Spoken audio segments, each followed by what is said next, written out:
This is the audio version of the book called Gautam Buddha. So I'll be reading all the 9 chapters of the book, and here it starts. So the first chapter is about Prince Siddhartha. More than 2500 years ago, there lived in India, in the shadow of the Himalayas, a tribe called the Sakyas. The chief of the tribe was Raja Shuddhodana, and his queen's name was Mahamaya. Their capital was the beautiful city called Kapilavastu. One night, Mahamaya had a strange dream. She dreamt that four kings carried her up to a lovely lake on a silver mountain, where she was bathed, dressed in fine clothes, and bedecked with flowers. Then they took her to a celestial place and laid her upon a golden bed. A white elephant with a lotus in its trunk approached, and after going round her 3 times, struck her side. Learned Brahmins interpreted the dream as a sign that that Mahamaya would soon give birth to a great and noble son. And so it came to pass. When Mahamaya knew that she was to become a mother, following the custom, she left for her father's house.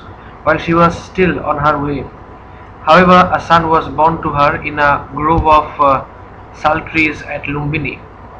Mahamaya now turned back and returned to a place called Kapilavastu. King Shuddhodana received them enthusiastically, and there was great rejoicing in the kingdom. Shortly afterwards, mother and child were visited by the sage Asita. Taking the prince, who was hardly a day old, in his arms, he exclaimed with joy, "Indeed, he will be a great one." Then tears began to trickle down Asita's cheek. King Shuddhodana was immediately filled with alarm. "What danger is going to befall my son?" he asked anxiously. "I am not crying for the child," replied Asita, "but for myself. This child will one day bring deliverance to the world. I am old and will not live to see that day, so I cry." Saying this, the sage went his way. The king and queen rejoiced at hearing Asita's words and named their son Siddhartha. 7 days after the baby's birth, Mahamaya died. Prajapati, Mahamaya's sister, and Sudhodana's second wife brought him up as her own son. King Sudhodana sent for the most learned pandits. From far and near, all of them, the king asked, "What is the future of my son?" They all agreed with Asita. "He will indeed be a king of kings. He will be renowned all over the world." "But how?" the Raja wanted to know. "He will conquer the world," said one learned pandit. "Only if he stays at home," added another. "He will be world famous teacher," said the third. Only if he renounces the world to become an ascetic," added a fourth. Fame as a teacher did not interest Sudhodana. He wanted his son only to follow the Kshatriya tradition and become a world conqueror.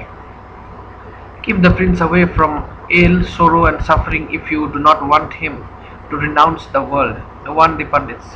So Shuddhodana decided to try and keep his son always happy, and only surrounded him with what were beautiful. He built 3 palaces. One was for summer. It was lined with tall trees for shade which caught the cool breeze. Another was for winter, with open avenues bright with sunlight and warmth. Yet another were for the rainy season, with spacious hall for indoor games and sports. All the 3 palaces were surrounded with flower gardens and lotus pools, and the guards were instructed to see that only the healthy and young would enter the palaces. Here Siddhartha lived in comfort and luxury. He never wore anything except silk and never went out in the heat, cold or rain. Hundreds of servants attended to his every need. His playmates were his cousin Devdatta and Kalu Dain, the son of a minister. He was the darling of the Sakyas, the higher of their chief. The people called him Gautama because he belonged to the Gautama clan. One day, when he was strolling in the palace garden, Siddhartha saw a flock of wild swans flying overhead. Just then, an arrow whizzed through the air and a bird fell dying. Siddhartha ran up to it, gently pulled out the arrow, dressed its wound, and tended it. Just then, Devdatta arrived and demanded the bird, but Siddhartha refused to part with it. Devdatta complained to Sudhodana. I shot down the bird, he said, but Siddhartha refuses to give it to me. When Sudhodana questioned his son, Siddhartha replied, I saved the swan's life. Devdatta tried to destroy it. Shouldn't a life belong to the one who saves it rather than to the one who tries to destroy it?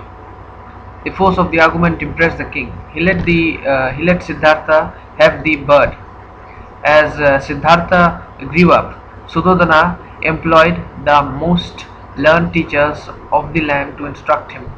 His son was clever and intelligent and quickly learned not only to read and write, but also become proficient in the princely arts such as wrestling, fencing, and archery. The kind and gentle boy grew up into a handsome young man. He was popular, considerate, and courteous to everyone. At a family gathering, he met his cousin, the beautiful Yashodhara, and fell in love with her. According to the custom of the time, Yashodhara's father organized an archery contest to select a suitable husband for his daughter. Siddhartha decided to enter the contest and win Yashodhara for his own. But Yashodhara had many suitors. Princes came from far and near to win her hand in marriage. They all seemed big, tough, and strong. Compared to them, Siddhartha not only appeared somewhat delicate but looked dreamy and thoughtful. Everyone dismissed any chance of his winning the competition, but they soon had to change their opinion. As the contest progressed, Siddhartha proved equal to the others. Bows were brought, the contestants strung them and shot arrows right through the targets. Then, aiming high, they hit distant targets with remarkable accuracy, and so did Siddhartha. Finally, Siddhartha asked for a bigger and stronger bow.